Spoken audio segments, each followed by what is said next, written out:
Estamos en un programa, se llama Programa de Detección Temprana, en mi caso de patologías auditivas, en el caso de la doctora de patologías oftalmológicas. El objetivo es ese, un diagnóstico en los primeros meses del nacimiento, del recién nacido, porque nos da el lugar de que si encontramos un problema, una patología, poder solucionarlo antes de que el niño desarrolle el lenguaje y, en el caso de oftalmología, el proceso de la motricidad, de la marcha. Es muy importante para nosotros diagnosticarlo en los 3 primeros meses del embarazo. Eso nos da tiempo a poder trabajar con mucha estimulación. Lamentablemente, este tipo de problemas, cuando se presentan desde el nacimiento, dan síntomas muy silenciosos, como por ejemplo el recién nacido no escucha y los papás no nos damos cuenta, o bueno, en el caso de lo visual es más fácil detectarlo. Entonces, en mi caso, en lo auditivo, cuando nos damos cuenta de que hay un problema, generalmente es en el desarrollo del lenguaje después del año de vida, en donde todo se atrasa muchísimo y las consecuencias a veces son muy graves y muy tardías. Entonces, este tipo de diagnóstico temprano permite esto, trabajar a tiempo.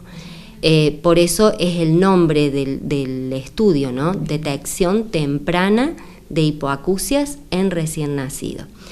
Estamos formando parte de una red, de un programa nacional, en mi caso con una ley que nos avala como un estudio de tipo obligatorio para el recién nacido. Estamos distribuidos en distintos nodos.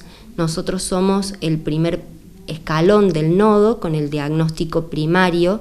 Si encontramos un problema, tenemos un segundo nodo de valoración, donde hay un nivel de estudios un poco más profundos, y supongamos que el problema está detectado, trabajamos con el Hospital de Niños en la provincia de Córdoba, donde se le puede dar la solución definitiva al problema, en mi caso, por ejemplo, un implante coclear si fuese necesario.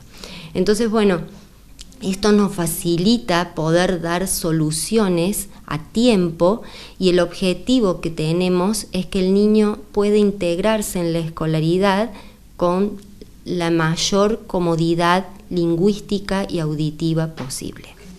Bueno, en esto tiene mucho que ver la cuestión de la aparatología técnica, tiene que ver la perspicacia del profesional que está a cargo de esta detección temprana, tiene que ver con la voluntad de las familias de cooperar y de asistir.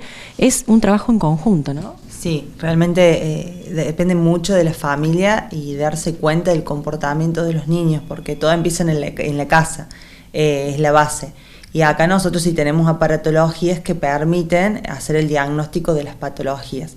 En el caso de la parte oftalmológica no hay una ley que avale la realización de estos estudios, pero son obligatorios, lo tomamos como obligatorios. No tenemos bien armados como es en el caso de ORL, pero bueno, se trata de hacer todo un camino para llegar a darle una solución a un paciente. Sí. Y acá la aparatología que usamos, bueno, es un otomisor acústico en el caso de ORL, y en el caso de oftalmología, un oftalmoscopio indirecto para hacer el fondo de ojo de los bebés. Cuando se detectan algún tipo de patología así, a tan temprana edad, ¿cómo suele ser el trabajo con las familias? ¿Hay una etapa de negación, hay una etapa de apertura, de querer colaborar? ¿Hay una etapa de postergación, quizás de decir, bueno, cuando sea más grande lo vemos? ¿Cómo son las reacciones en líneas generales? Sí, en realidad acá el comportamiento que tenemos de los padres y de la familia es muy bueno y positivo, creo, con todos los nenes que nos topamos. Gracias a Dios no tuvimos ningún problema. Incluso los nenes que están bajo tratamiento y evolución, muy buena respuesta. Pero sí, suele haber padres que se pueden, o dicen, no, bueno, esperamos a que sea más grande para ver qué pasa, y no entienden que a lo mejor hay que empezar con una terapéutica desde etapas tempranas para evitar un problema posterior.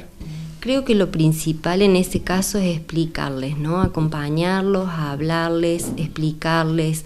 Los hacemos venir las veces que quieran, cuando tienen dudas. Tratamos de acompañarlos y sacar las dudas. Es muy difícil afrontar este tipo de problemas porque lamentablemente no se notan en el recién nacido. Entonces parece como muy exagerado lo que estamos trabajando en los primeros meses. los papás empiezan a darse cuenta cuando el niño tiene trastornos comunicativos. Entonces ahí recién empiezan a aceptar el problema, pero hasta llegar a ese momento hay que acompañarlos, explicarles 1, 1000 veces, y bueno, creo que el hecho de tener un lugar donde concentrarnos y nos pueden buscar y encontrarnos acá para explicarles, eso es muy válido, por lo menos para nosotros nos sentimos cómodas así que bueno, tratamos de hacerlo. Y por último, ¿la genética es importante a la hora de estas especialidades? Sí. Hay factores de riesgo que pueden ser familiares, de herencia y otros adquiridos en el momento del parto, en el embarazo, entonces por tóxicos, infecciosos, por algunos accidentes en el parto. Entonces, bueno, por ahí pasan sin tener en cuenta este tipo de daño, este tipo de consecuencia. Entonces, a eso también está enfocado el diagnóstico temprano.